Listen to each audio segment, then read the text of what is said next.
yare weli xaaladda magaalada Laascaanood waa sideedii inkasta oo maantay ay ka yara qabowdahay ama ka yara duwan tahay sidii saddexdii maalmood ee la soo dhaafay ay ahayd maantay ma jirin dagaal foolka fool ah oo laba ciidan ay isku hor fadhiyaan oo iyagoo isu jeeda ay rasaas isweydaarsanayaan laakiin waxaa aad u soo dhacayay qoryaha lidka diyaaradaha oo magaalada laga maqlayay iyo madaafiic arintana waxa ay u muuqataa oo dadka magaalada oo saddexdii bariye ka horeysay maantay rasaas fara badan aad u maqlayay ay maanta u tahay xoogaa nafis ah inkasta oo lidka diyaaradaha qudhooda khasaare ay geysanayeen oo dhismayaal ay ku dhacayeen magaalada ah ha yeeshee ma jirin wax dhaawacya ama dhimasho ah oo maanta aanu maqalnay ama la soo sheegay weli magaalada biyihii ayaa ka go'an xalayna goor in yar ka horeysay habeen barkii ayaa waxaa la maqlay mar rasaas la isdhaafsaday laakiin rasaastaas cid wax ku noqotay lama xaqiijin karo maadaama xilli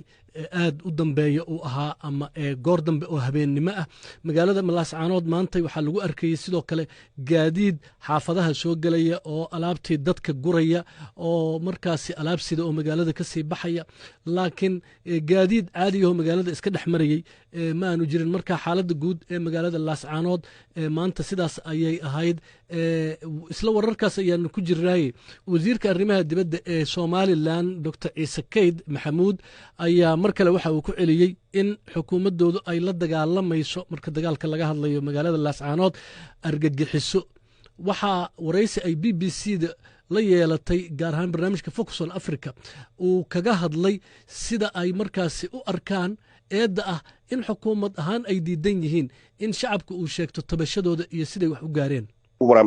waxaan ka hadlayaa sawiro lasu keenkeenay oo photoshop ah oo la leeyahay cisbitaallo ayaa la burburiyey oo aanu ku aragnay internetka